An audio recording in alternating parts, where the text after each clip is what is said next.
Back here on Titans Talk, and as we've talked about a lot here tonight on the program, yesterday really felt like the A.J. Brown game. From the lead up and the talk going into it to what happened on the field and even the conversation afterwards. It was certainly a big part of our conversation last night on the local power company Sunday Sports Central with Titan great Keith Bullock and Jonathan Hutton of Outkick 360.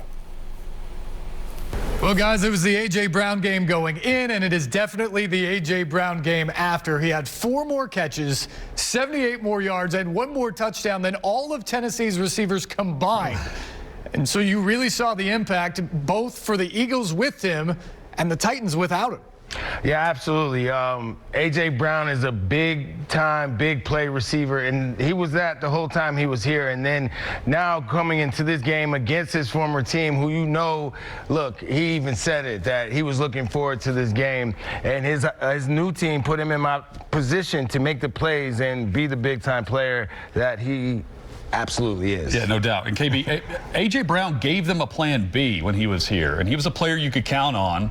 And there was no doubt he was going to have a big game today. Who are we confident in with that same mindset with the Titans offense? That mentality is what they're missing without him. And they're paying the price with awful offensive numbers right now, Steve. And to that point, while this only counts for 1 game, it does feel like a referendum on John Robinson's decision to trade Brown. He didn't want to pay top dollar and wasn't sure he could keep him happy long term. But did that trade, in essence, close the championship window for the Titans? Because last year they were the #1 seed with A.J. Brown and even a hurt Derrick Henry, and they're nowhere near that right now without Brown. Yeah. Unfortunately, I think it does kind of close their window because A.J. Brown, you see the immediate ramifications you can get with such a big-time player. Unfortunately, Traylon Burks got hurt today, made a big play, and we don't know what Traylon Burks brings game in, game out, but we've seen it for a few years now with him on the Eagles, what A.J. Brown brings to the game. And the Titans have Derrick Henry, who they know they could shut down, Ryan Tannehill. If he has no one else to go to, it's going to be tough. Yeah, and I mean, just look at the Eagles' offense today and last week. Last week they rushed for 360 yards. This week they passed for 400 yards. Multi-dimensional, weapons all around. The Titans aren't capable of winning different ways. It's a very specific formula, and when they face an opponent that matches their physical game plan, they're toast because there's no big play threat. And when you meet them in the middle, in the trenches, and you're better than them, the Titans aren't winning. They don't have the guy that's going to go score points, Steve. Yeah, and AJ said from the beginning he feels like he won the trade, and today the Eagles won the game.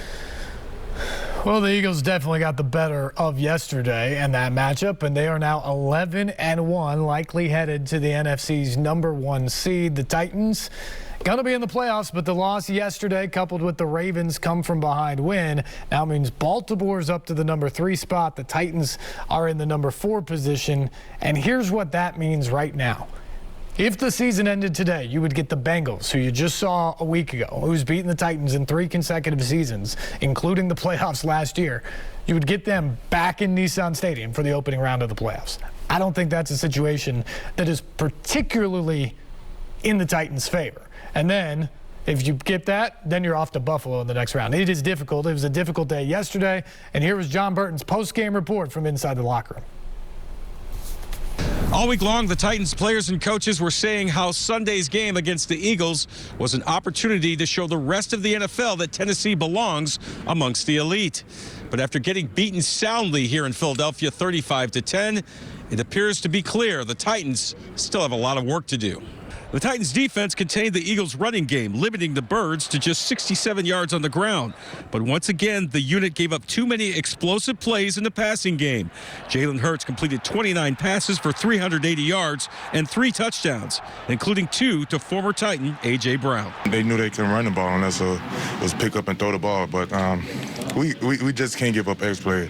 And we talk about it all the time, make them earn it, and we just didn't do that. They had some plays that they strung together, but, it's those big X plays, whether it's on the outside, wherever it is on the field, that are hurting us as a defense. It was a period of time through the season where we weren't giving up the X plays. We stopped giving those up, and we seen what we could do as a defense.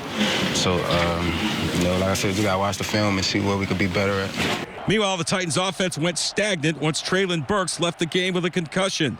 Ryan Tannehill threw for just 141 yards and was sacked 6 times. And Derrick Henry managed a meager 30 yards rushing on 11 carries. Well, I mean, obviously losing Traylon is a blow, and the shuffling we had to do, personnel-wise and everything else, just makes it tough. It's got to be better. I mean, that's all I can really say. Execute better. It takes all 11 less tied in. Despite the loss, the Titans are still firmly atop the AFC South Division. But the team knows they'll need to pick up their play if they hope to make any noise in the postseason. I mean, I think we're at a crossroads. I told the team I think we're at a crossroads and kind of how we, want to continue down this season. And, we can't point fingers. It's a long season, and we're right there in our division. Now we just got to clean up stuff and get ready. Despite the undesired outcome, the Titans players say there's still plenty to be positive about.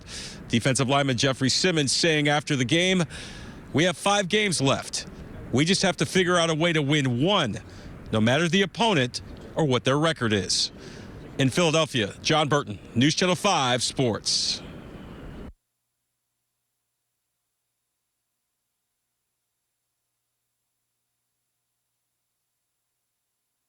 Bring Hutton back in for our keys to the game. The Titans have now given up more than 600 yards passing the past 2 weeks to Joe Burrow and Jalen Hurts.